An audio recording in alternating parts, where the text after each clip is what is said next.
오늘 본문은 북이스라엘 왕 여로보암의 뒤를 이어서 왕위에 오른 나답에 대한 기록입니다. 그런데 오늘 우리가 읽은 본문이 굉장히 짧죠. 나답의 통치를 소개한 본문은 겨우 이 8절에 불과한데요. 나답이 즉위한 지 2년 만에 죽임을 당했기 때문입니다. 이사갈 족속 아히야의 아들 바하사가 반란을 일으켜서 이 나답을 죽이고 여로보암의 온 집을 쳐서 생명 있는 자를 한 사람도 남기지 않았다라고 기록되어 있고요. 그래서 여로보암의 왕조가 완전히 멸절된 것을 우리는 이 짧은 본문 안에서 보게 됩니다. 29절의 말씀을 보면 모든 설명 끝에 이렇게 이야기하고 있어요. 여호와께서 그의 종 실로 사람 아히야를 통하여 하신 말씀과 되었다라고 말이죠. 이 말은 곧 여로보암 왕조의 멸망은 예언되어 있었고 하나님이 예언하게 하신 그대로 조금도 어긋남 없이 이루어졌다라는 것을 보여주고 있는 것이죠. 그렇다면 여로보암의 왕조는 이렇게 빠르게 왜 멸망하게 되었을까요? 그들이 멸망할 수밖에 없었던 이유를 오늘 우리가 읽었던 이 8절밖에 안 되는 본문 안에서 2번이나 강조하고 있는 걸 볼 수 있는데요. 먼저 26절을 제가 읽어드릴게요. 그가 여호와 보시기에 악을 행하되 그의 아버지의 길로 행하며 그가 이스라엘에게 범하게 한 그 죄 중에 행한지라 라고 쓰여져 있어요. 그리고 이어서 30절을 또 읽어드리겠습니다. 이는 여로보암이 범죄하고 또 이스라엘에게 범하게 한 죄로 말미암음이며 또 그가 이스라엘의 하나님 여호와를 노엽게 한 일 때문이었더라 라고 이들이 멸망하게 된 이유를 이렇게 2번에 걸쳐서 이야기하고 있는데요. 26절부터 보면 나답이 멸망한 이유는 그의 아버지의 길로 행하였기 때문이다 라고 이야기하고 있습니다. 나답이 아버지 여로보암이 했던 것을 본대로 배웠고 그대로 행했다는 거죠. 아마도 나답이 볼 때 아버지 여로보암이 다스리던 시기에 그 나라는 굉장히 보기 좋았던 것 같습니다. 국력도 튼튼하고 안정적으로 보였을 거예요. 그래서 자기가 볼 때 다들 잘 사는 것처럼 보였고 또 그런 아버지가 하던 대로만 내가 산다면 그렇게 왕위에 올라서도 아버지가 하셨던 대로만 한다면 이 나라는 지금처럼 적어도 이 안정됨을 유지할 수 있겠다라고 생각했겠죠. 그러나 하나님은 여로보암이 다스렸던 그 시기에 대해서 전혀 다른 평가를 하세요. 여로보암과 그를 본받았던 그의 아들 나답 역시 모두가 여호와 보시기에 악을 행했다라고 성경에 기록하게 하셨죠.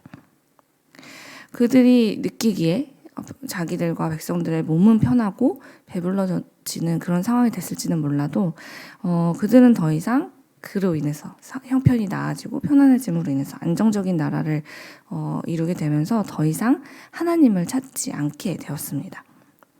그들은 더 이상 하나님께 간절히 매달리지 않았고 또 살만한 형편이 되자 곧장 자기들에게 직접적인 쾌락을 줄 수 있는 다른 것들, 즉 우상을 만들어 섬기기 시작했던 것이죠.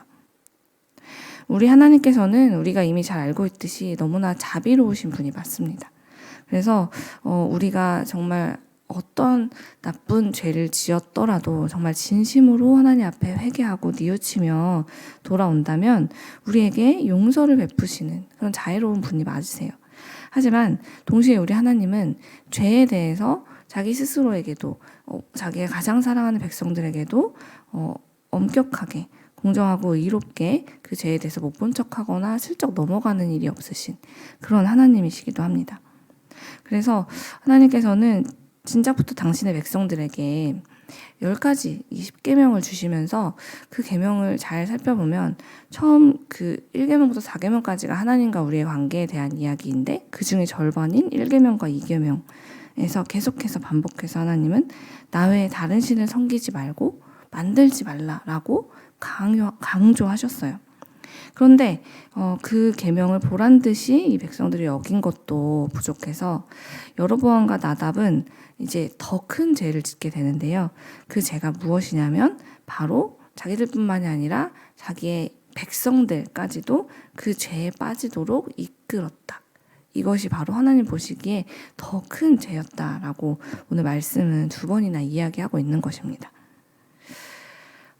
이를 통하여서 다른 사람을 죄의 길로 이끄는 것이 얼마나 심각한 죄인가에 대해서 우리에게 말씀하시고자 하는 것이죠. 마태복음 23장 13절을 보면 예수님께서도 서기관과 바리새인들에게 이렇게 책망하세요.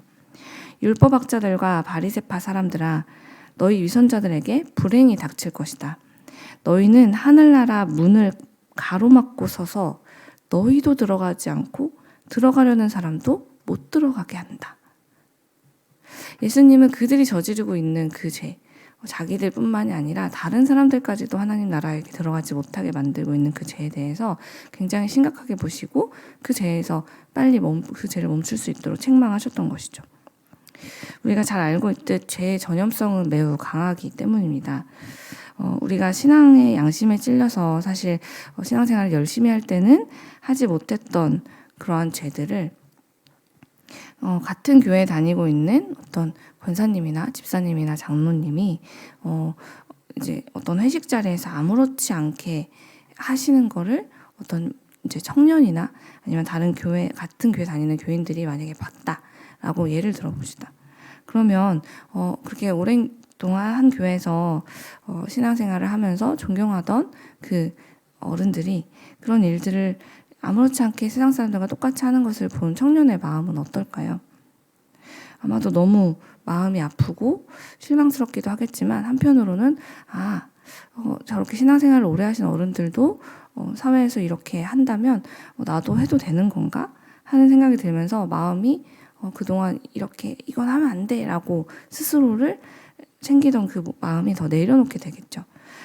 실제로 사실 직장 생활을 하시면서 주의를 지키기 위해서 또 신앙의 양심을 지키기 위해서 이제 동료들이 계속해서 주의를 빠지고 다른 교회보다 다른 데를 가자, 다른 일들을 하자라는 일들을 이제 거절하고 미안하지만 안 될 것 같아. 나는 교회에 가야 해서 나는 이번에 교회에서 이런 일들이 있어서 거기에 가야 돼라고 했을 때 많은 직장 동료분들에게 이런 이야기를 들어본 적 있으십니까? 아유, 너만 왜 이렇게 빡빡하게 살아? 우리 부서에 교회 다니는 어떤 분도 있는데 그분도 교회 오래 다녔는데 이것도 하고 저것도 다 해. 어떻게 그렇게 너처럼 다 열심히 지키면서 살겠어. 잘 생각해봐. 좋은 게 좋은 거라니까. 예수님도 부처님도 다 좋은 분들이니까 우리가 이렇게 해도 이해해 주실 거야. 그냥 같이 해. 지난주도 교회 갔다면서. 그럼 이번 주 한번 빠진다고 하나님이 너 잊어버리시겠냐? 괜찮아 하면서 우리에게 같이 가도 된다고 막 되게 굉장히 막 설득을 하시는 그런 이야기들을 한 번쯤은 들어보신 적이 있을 겁니다.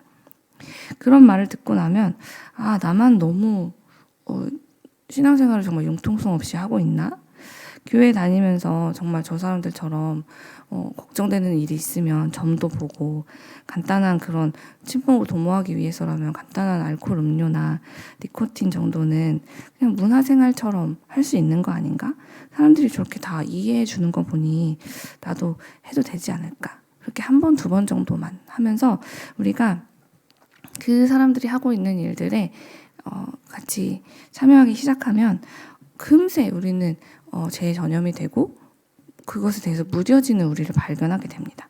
처음에는 그 일을 하게 될 때 엄청 찔리고 양심의 가책이 막 있었었는데 한 번이 어렵지 정말 2번, 3번 반복하다 보면 양심의 가책은 어느샌가 사라지게 되고 오히려 사람들이 나를 너 교회 다니지 않았어? 라고 말할 때 다른 사람들은 더해요. 나는 그나마 교회는 안 빠지고 가는 편이니까 하나님도 이해해 주실 거예요 하면서 큰 소리로 자기를 어느샌가 변호하게 되는 그런 모습을 발견하게 되는 거죠. 그러나 우리가 지금 어떤 모습으로 살고 있든 사람들이 우리에게 괜찮아, 그래도 돼 라고 말하고 나도 그것에 동조하든 아니 그렇지 않아 라고 살고 있든 오늘 말씀은 우리에게 아주 분명하게 한 가지 사실을 이야기해 주고 있어요. 어떤 것이냐면 우리가 무슨 변명을 하든 결과적으로 우리의 삶이 세상 사람들과 다르지 않다면 전혀 구별되지 않은 모습으로 살면서 나는 그래도 하나님을 믿고 있어 라고 생각하고 있다면 그런 모습이 바로 여로보암과 나답과 같다는 것입니다. 그리고 그들의 결말, 그들의 삶의 마지막이 어땠는가에 대해서 오늘 말씀은 그들은 그렇게 정말 순식간에 역사 속에서 멸절되고 말았다 라고 우리에게 너무 무시무시한 이야기를 전해주고 있는 것이죠. 이 여로보암과 나답은 그 당시에 존재했던 그런 계급의 영향을 받지 않는 정말 가장 높은 자리에 있는 사람이었습니다. 이 세상에서 더 이상 그 나라에서는 그들을 터치할 수 없는 가장 고귀한 자리, 가장 높은 자리, 즉 왕의 자리에 있던 사람들이었는데 그 나라에서 이들보다 성공한 삶을 사는 사람은 정말 아무도 없다라고 말할 정도로 가장 좋은 것을 누리며 최고의 위치에 서 있는 사람들이었지만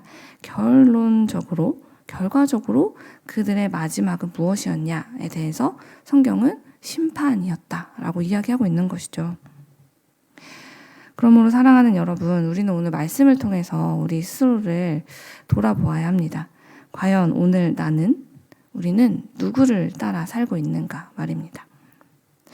나는 지금 누구와 가장 많은 시간을 보내고 누구와 가장 가까이 지내며 어떤 일을 위해서 나의 시간과 내가 가장 소중히 여기는 나의 물질과 나의 건강과 내 마음을 쏟아내고 있는가를 돌아보라는 것이죠. 나 자신뿐만이 아니라 주위의 사람들까지도 모두 그 죄와 심판의 길로 인도했던 여로보암과 나답을 따라가고 있지 않은가. 오늘 말씀은 우리에게 돌아보라는 것입니다. 그리고 만약 우리가 어느샌가 우리도 모르게 이 나답과 여로보암처럼 세상 사람들과 다르지 않은 길을 하고 있다면, 그래서 나와 함께 살아가고 있는 그 사람들조차도 죄의 길로 함께 걸어가도록 방관하고 내버려두고 내가 그들을 따라가고 있다면 우리는 빨리 그들에게서 돌아서야 한다는 것입니다. 그렇지 않으면 즉위한 지 2년 만에, 왕이 된 지 2년 만에 사라진 나답과 별반 다르지 않은 결말이 우리에게도 다가올 것이라고 이야기해 주는 것이죠. 예수님께서 부활하신 후에 다시 하늘로 승천하시면서 우리에게 약속하셨어요. 내가 반드시 다시 올 거라고 말이죠. 그런데 이렇게 오랜 세월이 지난 오늘까지도 아직 재림하지 않으시는 이유는 무엇일까요? 예수님의 당시 제자들도 궁금했고 오늘날까지도 우리에게 그것이 가장 궁금한 일 중에 하나인데요. 저는 그 이유는 바로 이 심판의 엄중함을 전혀 개의치 않고 여전히 죄의 길에서 헤매고 있는 수많은 사람들, 그 멸망을 향해 가고 있는 사람들에게 기회를 주시기 위해서 예수님께서 아직 그 시간을 기다려주고 계신다고 생각합니다. 지금이라도 죄를 뉘우치고 회개하면서 예수님께로 돌아올 기회, 영원한 생명의 길로, 구원의 길로 돌아올 수 있는 기회를 주시기 위해서 하나님께서는 예수님의 재림을 아직 유예하고 계신다는 것이죠. 능력이 부족해서 혹은 약속을 잊으셔서 예수님께서 못 오시는 것이 아니라는 것입니다. 그러므로 사랑하는 여러분, 우리에게 주어진 이 시간, 이 짧은 인생 가운데 나에게 주어진 지금 이 시간을 가장 가치 있게 살아내기 위해서 우리가 오늘 어디에 서야 되는가, 누가 가까이 해야 되는가를 잘 이 말씀 앞에서 돌아보고 그 길에 서기 위해 기도하고 하나님 앞에 발버둥 치는 우리가 되어지길 소망합니다. 나의 영혼을 우리 주님 보시기에 정결하게 세우고 또 거룩한 말과 행동으로 나의 이웃들에게 그 고귀한 예수님의 사랑의 가치가 무엇인지를 보여주기 위해서 노력하는 그런 우리가 되자고 말씀드리는 것입니다. 그리하여서 너나 할 것 없이 죄로 더럽혀져서 죄에 무뎌진 그 수많은 사람들을 구원으로 인도하는 그리스도인이 되기를 이 시간 기도합시다. 하나님께서 그런 소망을 가지고 기도하는 우리를 기뻐하시면서 우리를 통해서 수많은 죄인을 구원하는 그 아름다운 일을 행하실 것입니다. 함께 기도하겠습니다.